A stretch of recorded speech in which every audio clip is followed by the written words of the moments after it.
Assalamualaikum warahmatullahi wabarakatuh. Perkenalkan, nama saya Emi Nur Naima. Saya bertugas di SDN Karanganyar 03. Hari ini saya akan mencoba melakukan proses coaching dengan teman sejawat saya untuk mengetahui berbagai permasalahan yang ada di sekolah. Sebagai bentuk implementasi pelatihan pendidikan inklusi tingkat mahir guru sekolah dasar. Selamat menyaksikan. Oke, Miss, gimana kabarnya hari ini? Alhamdulillah baik Bu Emi. Bu Emi sehat? Alhamdulillah sehat. Minta waktunya sebentar ya. Sekitar 5-10 menit lah, tapi jangan lama-lama. Karena kan kita punya tugas ya, Miss ya. Hari ini tahun ini ngajar kelas berapa, Miss? Alhamdulillah saya diberikan amanah untuk mengajar di kelas 1 Bu Emi. Masya Allah, kelas 1 itu kelas yang luar biasa ya, Miss ya. Iya. Saya baru pertama kali, jadi ini juga masih adaptasi dengan kondisi kelas yang jauh berbeda dengan kelas saya sebelumnya. Terus gimana nih, Miss, selama udah 2 minggu apa seminggu ya? 2 minggu berikut MPLS. Oke, 2 minggu apa ada kendala? Untuk kendala untuk siswa yang lain ya mungkin masih hal yang wajar untuk kelas 1, tapi yang saya alami hanya ada satu siswa mungkin yang memiliki kebutuhan khusus gitu. Gimana tuh di kelas dia? Kalau di kelas sebenarnya masih paham soal perintah saya, seperti untuk menulis, untuk duduk dan lainnya. Hanya anaknya itu hyperaktif, dan untuk segi berbicara juga anak tersebut masih kurang begitu jelas ya. Berarti speech delay kali ya? Iya. Jadi bisa dikatakan. tapi komunikasi gimana? Komunikasi masih nyambung sejauh ini. Kalau ditanya jawabnya masih bisa jawab. Jadi hambatannya hanya di mungkin bagian mana kalau proses pembelajarannya? Untuk proses pembelajaran, kalau soal terutama soal menulis itu masih belum bisa memegang pensil dan tapi kalau soal mendengarkan guru ketika sedang menjelaskan dia masih bisa gitu, paham. Tapi suka ke distract gak sih, Miss, kalau anak begitu? Iya pastinya Bu Emi, kadang ada banyak distraksi. Jadi misalnya ada temen begini, nanti dia sedikit-sedikit laporan gitu ke depan, Bu ini. Berarti itu agak ganggu. Iya, sedikit-sedikit laporan apapun. Menurut Miss, kira-kira dia berkebutuhan khusus apa sih menurut Miss? Untuk mengira mungkin ada 2 hal yang sudah sedikit saya pahami dari perilaku dia di kelas. Ada kemungkinan mungkin autisme atau ADHD. Berarti asesmennya sebenarnya ada apa enggak? Ada asesmen awalnya ya. Kalau dari ke keluarga Miss sudah tanya belum? Sejauh ini hanya mamanya sewaktu MPLS hanya berpesan, Ibu nitip anak saya itu memiliki keterbatasan saja, karena masih bingung untuk atur jadwal bertemu langsung dengan orang tua karena jadwalnya masih padat. Nanti mungkin ke depan mau ngobrol lebih jauh gitu tentang sekarang itu komunikasinya hanya soal itu. Saya diberitahu sama orang tua bahwa anaknya itu memiliki keterbatasan.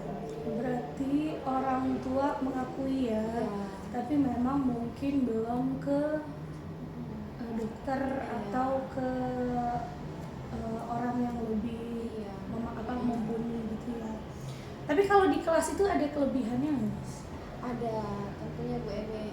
Semua siswa itu dikaruniai kelebihan dan kekurangannya masing-masing. Kalau untuk anak ini, anaknya sopan. Kalau misalkan pokoknya sopan banget saya bisa menilai dari awal ketika minta tolong apa selalu bilang tolong, terima kasih, maaf, permisi, gitu. Anaknya sopan sekali Bu Emi. Insya Allah berarti memang Iya. Allah ngasih ada kelebihan, ada kekurangan yang bisa luar biasa. Tentu saja ini mungkin didikan dari rumah gitu ya. Ya berarti kata Miss tadi kan ada didikan dari rumah nih, berarti ada sedikit dong pengetahuan Miss tentang keluarganya bagaimana? Iya, beberapa kali mungkin sewaktu jemput ketemu dengan mamanya juga kalau berbicara sopan, ya mungkin hal itu saya bisa menilai bahwa memang di rumah itu memang dididiknya keadaan keluarganya juga bagus gitu, maksudnya dari keluarga yang memiliki akhlak yang ditanamkan dari kecil gitu.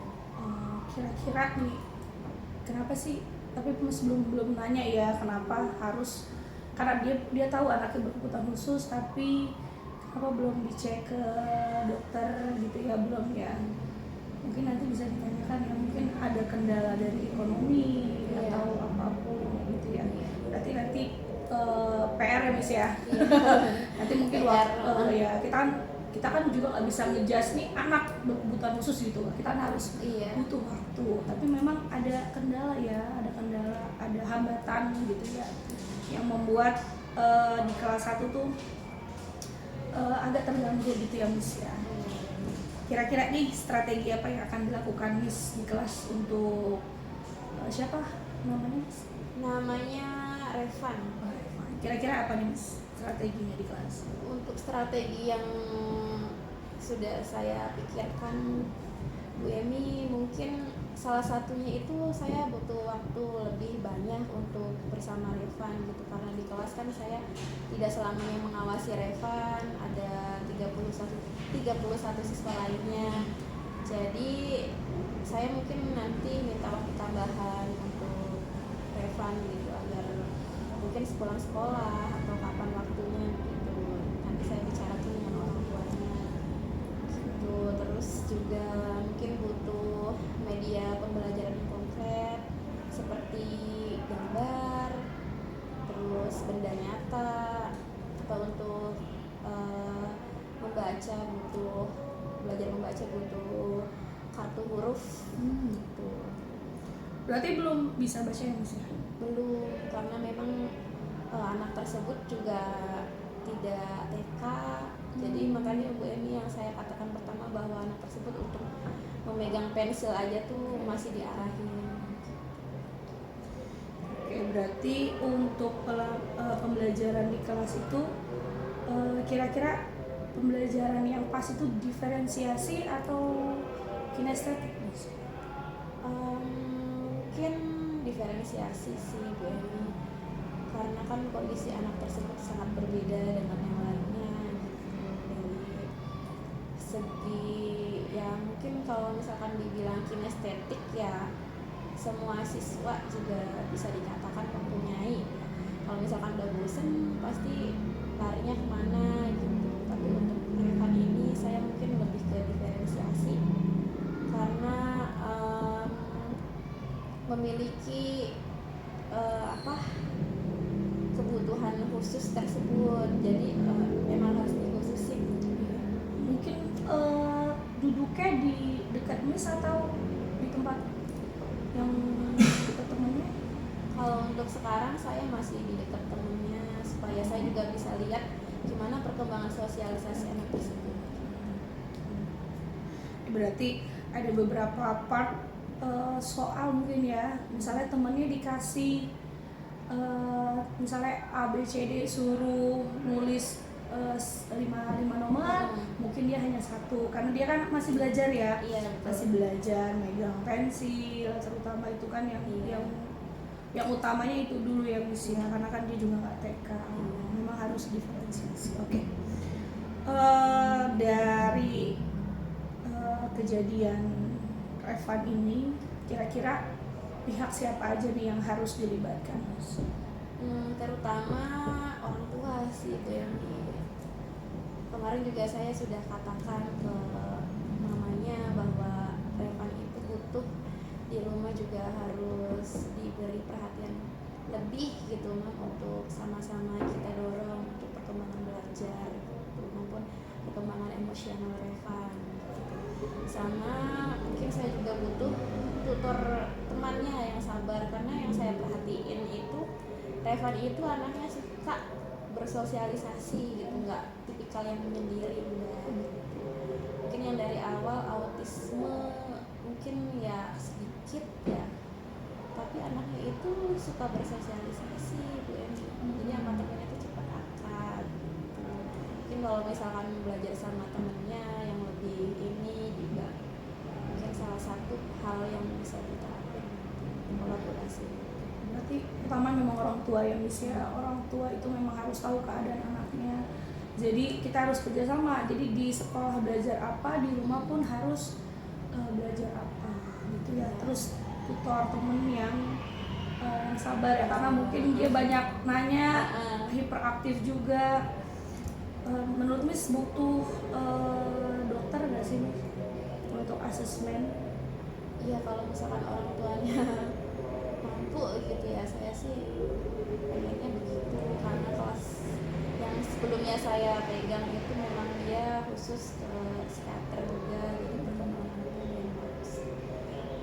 Karena kan kita juga di SD tidak dibekali untuk ilmu memegang itu, masih proses ya kayak sekarang gitu, masih sedikit-sedikit memproses bagaimana menghadapi anak disabilitas, berkebutuhan khusus, kita juga semua masih belajar gitu Bu Eni.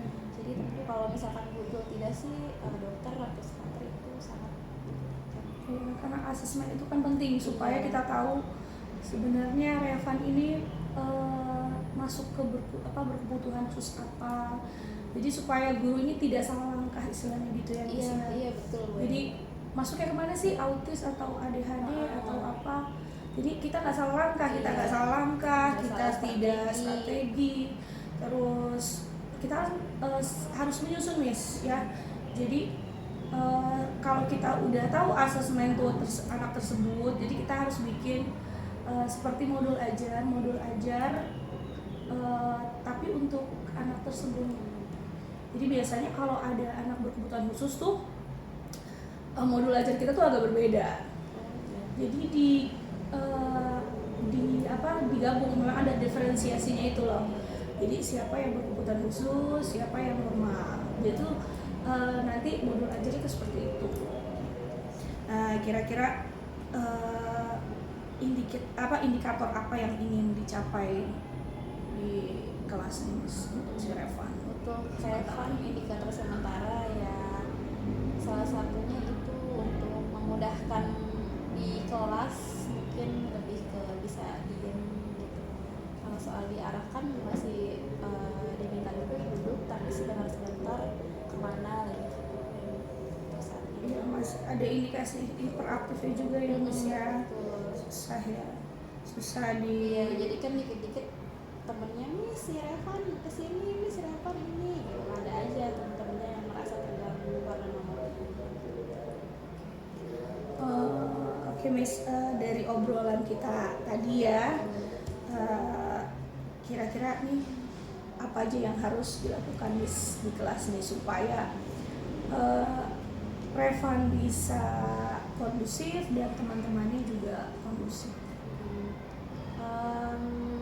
Seperti arahan Bu Emi tadi ya, diskusi kita ya betul bahwa Revan harus memiliki modul yang misalkan kita ada buku atau apa untuk belajar membaca, menulis atau berhitung gitu, memang harus dibedakan karena masih tahap baru bisa memegang pensil, jadi mungkin masih tentang garis atau bentuk lingkaran dan lainnya untuk melatih motoriknya dulu gitu. Lalu juga yang Bu Emi arahkan tadi bahwa memang butuh dokter juga, nanti saya akan bicarakan dengan orang tuanya Revan. Oke, terima kasih banyak ya Miss waktunya ya. Mudah-mudahan untuk obrolan hari ini kita bisa sama-sama ngedidik anak bangsa ya, nggak membeda-bedakan mana yang berkebutuhan khusus, mana yang normal, semuanya sama. Ya, semoga kita diberi kemudahan ya Miss ya. Terima kasih banyak ya Miss ya.